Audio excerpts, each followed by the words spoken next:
Hey folks, it's Tom, your frugal prepper. So I guess you have to learn to listen to the wives when they say something wrong with their car.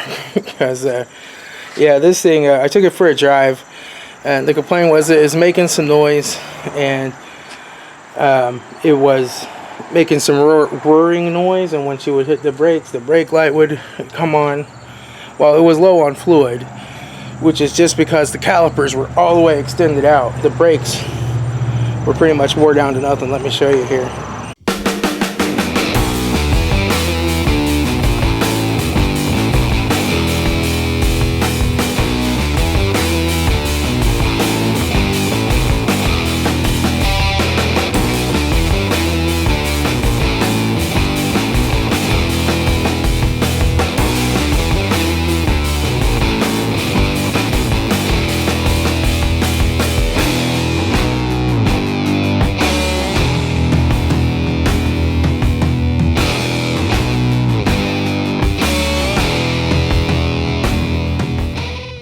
So here are the brakes.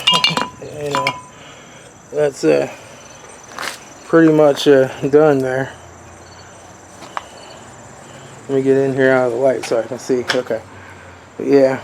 The other side's actually a little worse. But I noticed some clay in the steering when I was driving it. That's weird. I noticed a little popping sound when I turned the corner. I got over here. Check out that tie rod end, baby. Yeah, she's about to separate. So I gotta go back up and get tie rod in for it. But the old Chrysler PT Cruiser just needs some love. 80,000 miles on this old girl now.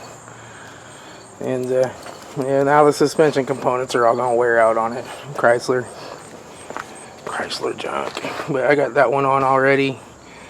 So this one on this side is perfectly fine. It's just that side has decided to wear out. So what I'll do is, there's no place to get in alignment today, I'll just count the turns coming off, count the turns going in. It drove straight before, so I'll do a poor man's alignment on it, which is climb back under here and give it a turn or two, you know, until it drives straight again and the wheel doesn't pull. And we'll get it close enough until we can get it to the alignment shop. But fun times. Yeah, so these are my rolled and slide rotors. These had about 4 years of wear on them, but you can see they were definitely time for replacement there. I mean, these new pads on this are pretty thick. Just to give you an idea, we're looking at that versus that versus that. So yeah, definitely time. But I ordered the tie rod end up at Advance. I'm gonna go pick it up and we'll get that put on. Alright, time to run up to the Advance. I put in my online order, got my 25% off.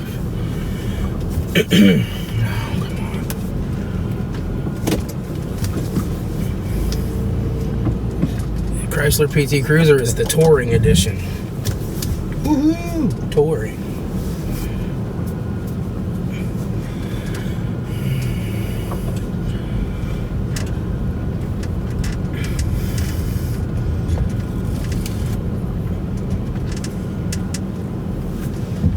Alright, now I'll wait for nothing to be coming. Come on, get the Chrysler out of my way. Freaking Chryslers everywhere, man. Chrysler. Always a Chrysler in your way. Always a Chrysler breaking down. Always a Chrysler that needs a tip 'em. Always a Chrysler that needs the tip 'em bypass with a relay. Chrysler equals junk. Oh wow. That, I mean, the PT Cruiser that I have at 47,000 miles, the head was just warped, and it actually warped to the point where two valves smacked into each other. I can't explain it. It was in time. The timing belt was good, but boom, two valves smacked into each other and bent, and lost compression. Had to tear it down to a head gasket and send the head off to the machine shop and get it reflattened and redone. It had an AC compressor go out in it. It's had alternator go out in it. It's had I don't know what all. See, the plugs and wires, of course, had to be done, just because the plugs were cracked and the wires were brittle, even though it only had like 60,000 miles on it at the time. Had a radiator that plugged up. It's had cooling fans that have gone out. The typical PT Cruiser cooling fan issues. Had ignition. I've had the headlight switch. I've just done tons of crap to that car. It has been reliable for the last year or two. It really has been. So I can't complain. But man, I'd love to get rid of that car. But my wife likes it, so we're gonna keep it going as long as we can. But yeah, it's just a really poorly designed vehicle. I mean, it doesn't ride well. It's not really that comfortable to drive. I drove that thing to Orlando and back. Man, what a miserable time that was.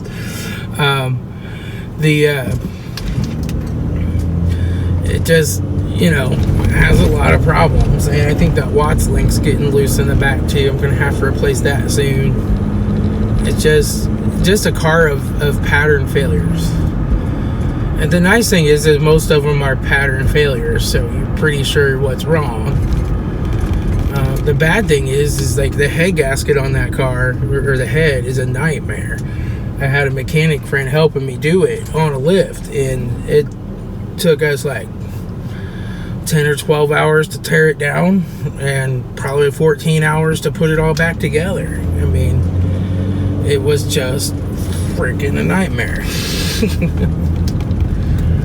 And I guess a couple hours of that was because the 2002 takes a certain timing cover, and that's what everybody had in stock. We wanted to put a new inner timing cover on it because the old one was cracked.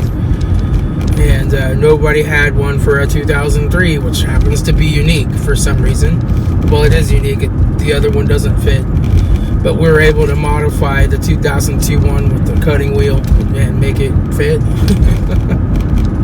But that took a couple extra hours dealing with that. Just a nightmare. Of course, we did the timing belt and the water pump and all that stuff while we were at it. But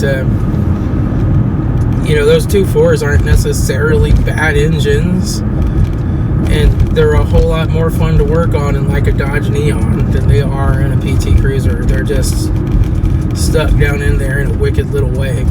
The alternator is really a job on that car, except there is a trick to where you can turn it just the right way and get it out the side. So that works better. You got to take the strut loose and lower that lower control arm down, but you can get them out the side. Makes things a whole lot better.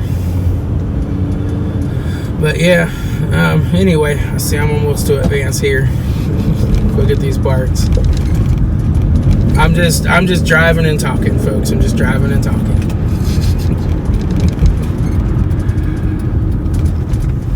Oh, this is like the 4th time these people have seen me today. Like the 10th time they've seen me this weekend. They kind of know me by name. Alright. Go in here and get this stuff. Alright. Here we go. Well, so, was it Ratchets and Wrenches channel had a video out about why the Chrysler PT Cruiser was not the worst car Chrysler ever made. And, we come up with all kinds of reasons. All I can tell you is he probably never fucking owned one. Right? He probably never owned one. Own one. Drive it to Orlando and back. And then fix it all the time. Like, everything you go to repair is just a pain in the butt because of the way the car is designed. So the brakes are pretty easy. The front ones anyway. It's got drums on the back. It was kind of a pain, but you know, just yeah, it's just a car that keeps on giving. But we'll give her a little attention today. She has a leaking oil pan gasket that I need to address soon too. I don't know if I'm going to. It's not leaking that bad yet. We're just gonna keep topping off the oil and keep driving her until she won't drive no more. But when the head goes again, or it's time for a timing belt, it's just, I think I'm done with that car. You know, I think once it gets 100,000 miles on it, it's time to send it on its way to a new owner, let them drive it into the ground.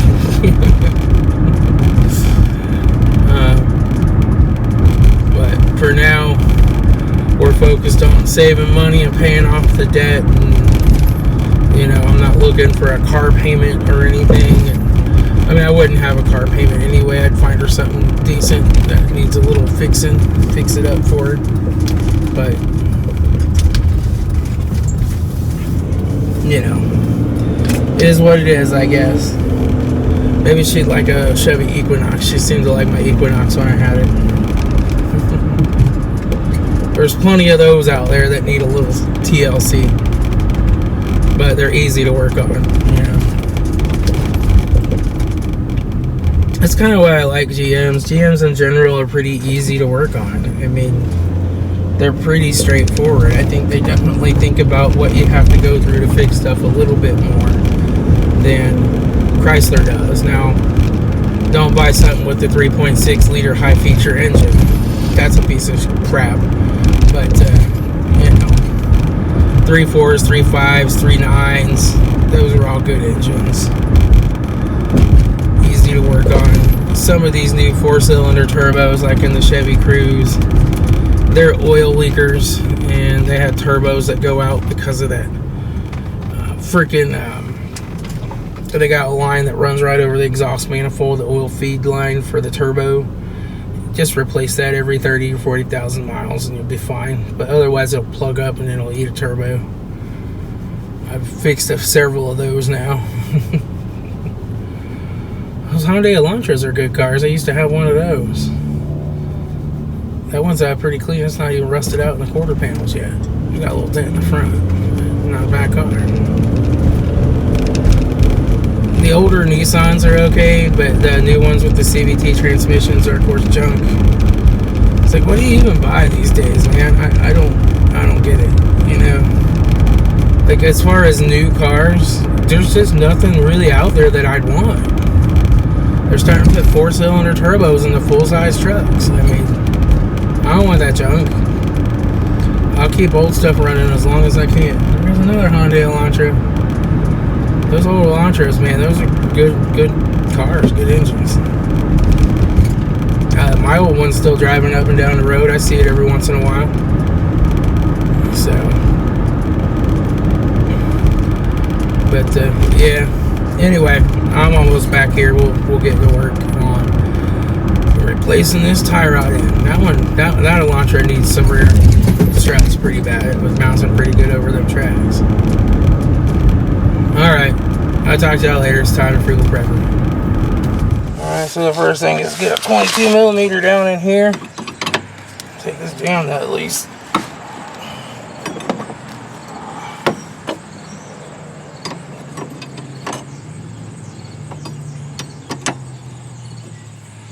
Okay, and then this is probably an 18. Let's try a 19. I got a 19 handy.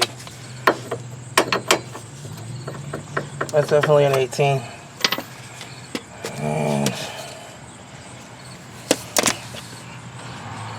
we'll see if a deep will fit there.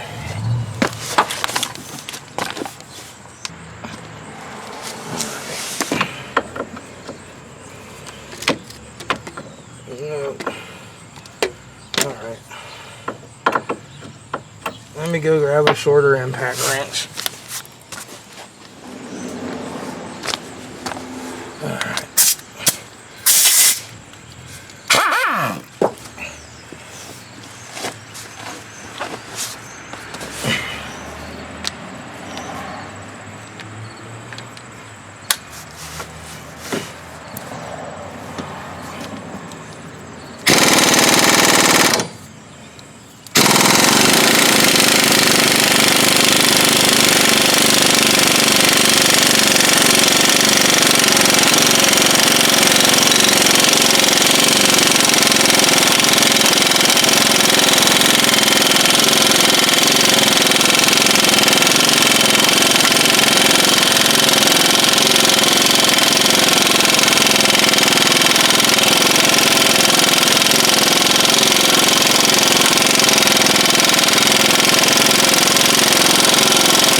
Alright, I'm just gonna pickle fork this out of here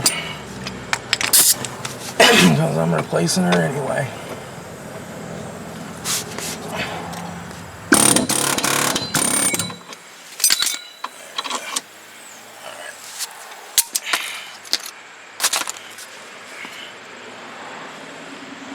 Alright, she inner tie rod end is a little bit looser than I'd like, but it's not got any play in it. So we're good there. Now we'll just count the turns. Hope the new one's like the same size and thread pattern. We'll see.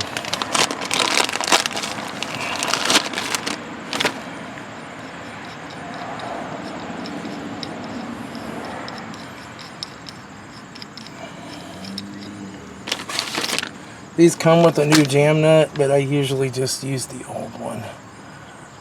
And take it right back to, you know, that kind of gives you an idea where it's supposed to go back to. But the problem is these aren't always the same length on the aftermarket ones. There's one turn, two turns, three turns, four turns, 5, 6, 7, 8, 9, 10, 34, 35, 36, 36 and a half or so. 1, 2, 3, 4, 5, 33, 34, 35, and 36. And then this one comes with a cotter pin and this style bolt, so we'll have to put that in. The old one just had like a lock nut.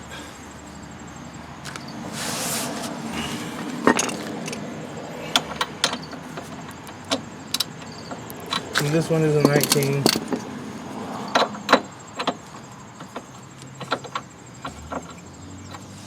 And so what I do is just,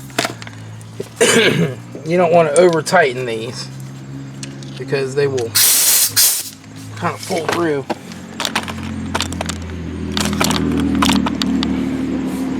So what we'll do is just give it a couple of little ugga-duggas.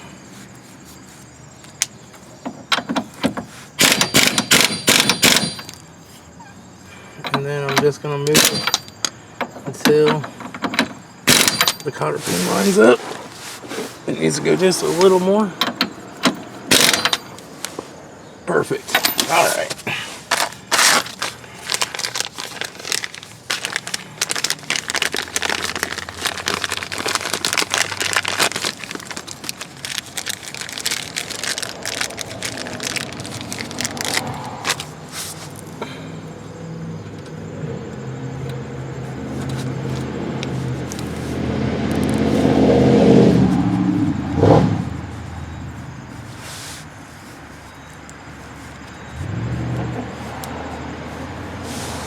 We'll get some snippers and snip that extra cotter pinnage off.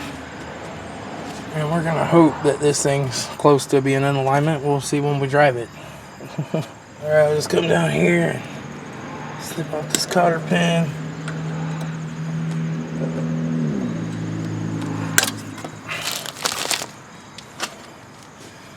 Okay, now we're ready to put the brakes back together.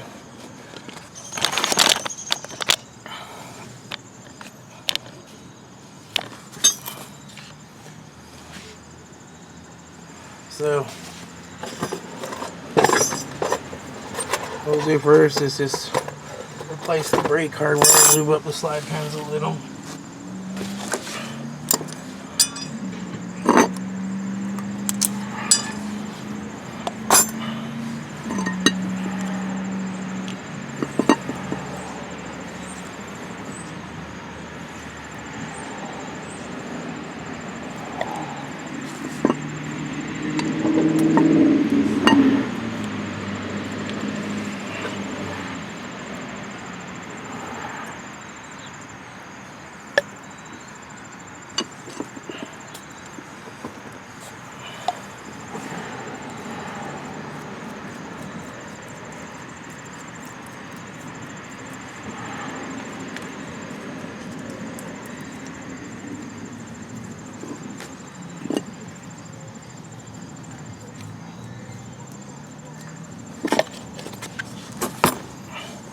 Then I'll take and wipe right inside here so that I can get on my rotor.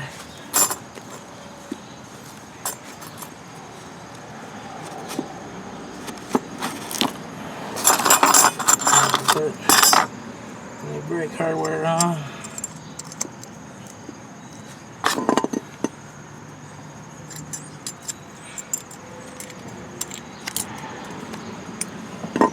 Okay, now we're ready to get our rotor out.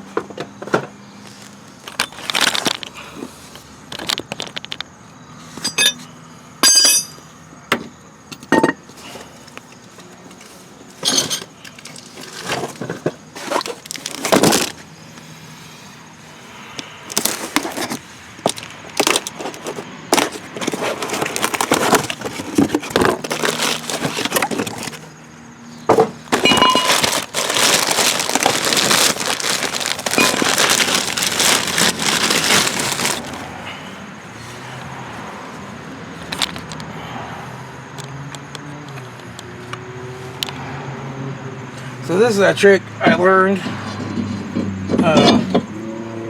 Oh, I can't remember his name now. I'll put a link to his channel down below. But he's a mobile mechanic. Seems like an awesome idea. I'm surprised I never thought about it.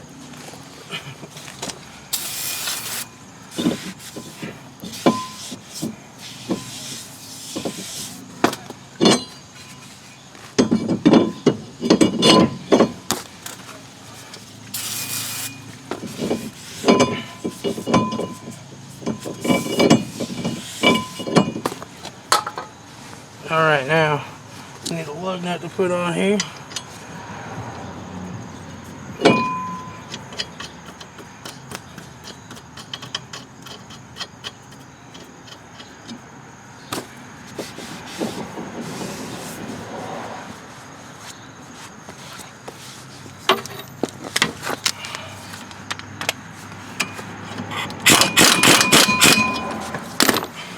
Sorry about that, knocked you all over. Alright, now we'll just stick this on here.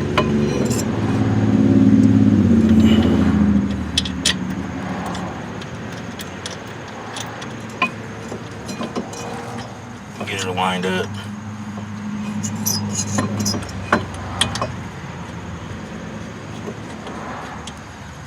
Bottom bolt lined up.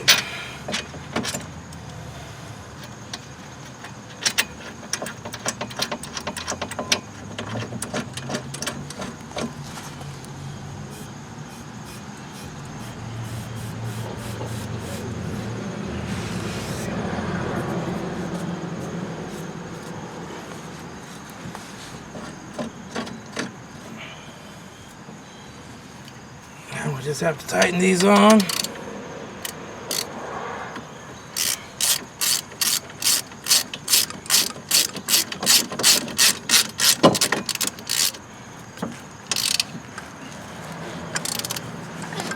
Okay.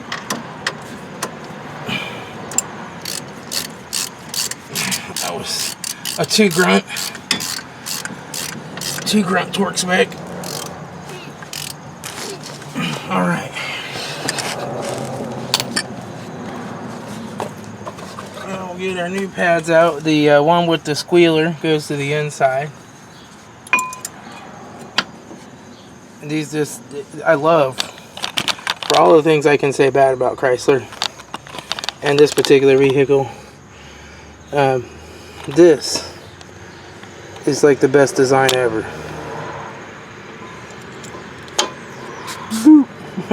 So much better than GM. So I gotta say, kudos to Chrysler for the brakes.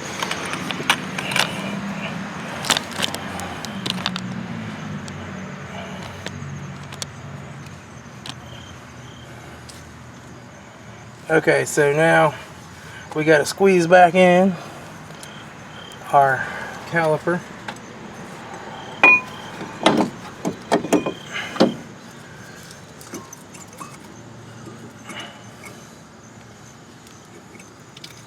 Alright, good now. Yeah, I know they make a special brake clamp, squeezing in tools and crap. I use this. I use a giant C-clamp in the old brake pad. It works great. It's never let me down.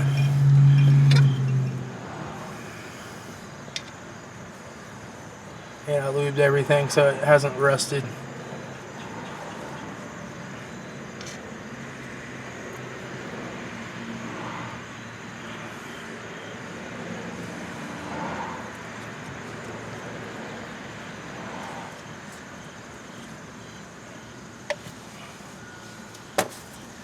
Alright.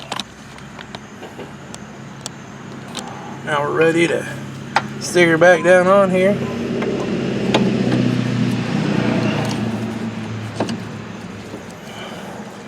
We'll put in our 12mm bolt on the top. Put our other 12mm bolt on the bottom.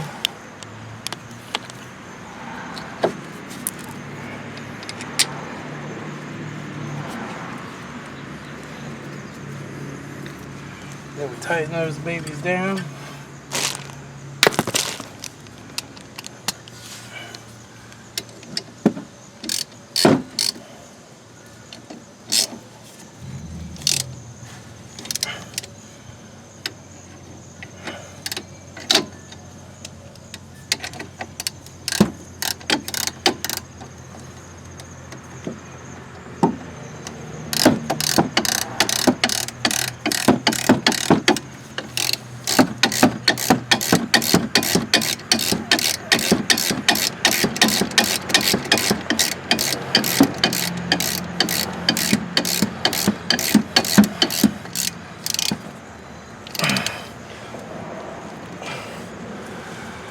Here we go, we got brakes.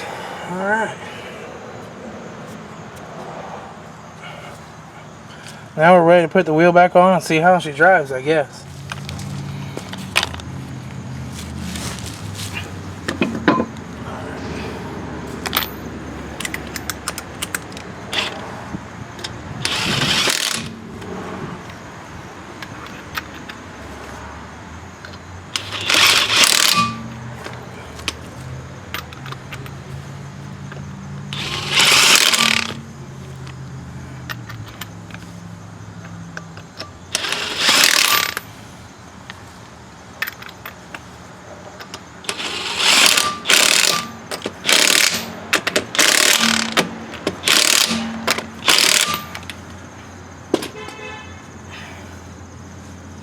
Alright, there's that one.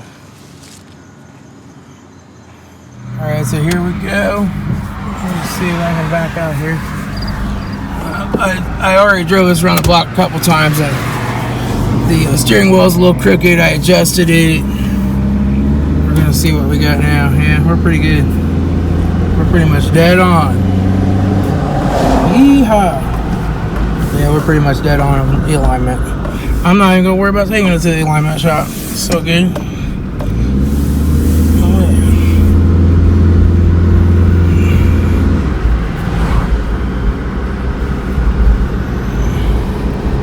Oh yeah. Alright.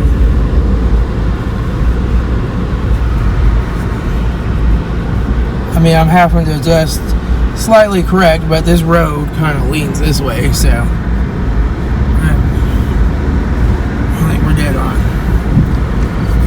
We're close enough to get by. This thing needs ball joints too. I can hear them popping. So I'm gonna wait till I get the ball joints. Or I'm just gonna do a little hole over control arms. I'll wait till I get those in and replaced, and then we'll be good to go. By the way, the check engine light there is the purge solenoid. Common failure on these. I haven't worried about it. I've been like, you know what? Screw it. But yeah, she's driving nice. So basically, that's kind of how I do it when you just need to replace one tie rod end. Is get them set real close, and then if the wheel is this way, then you need to move the tire this way. If the wheel's the other way, you need to move the tire that way. And then, you know, get them real close to where they're not pulling against each other or anything.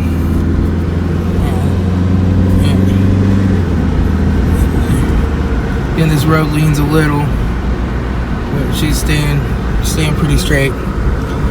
So, alright. I'll talk to y'all later. It's time, your frugal prepper.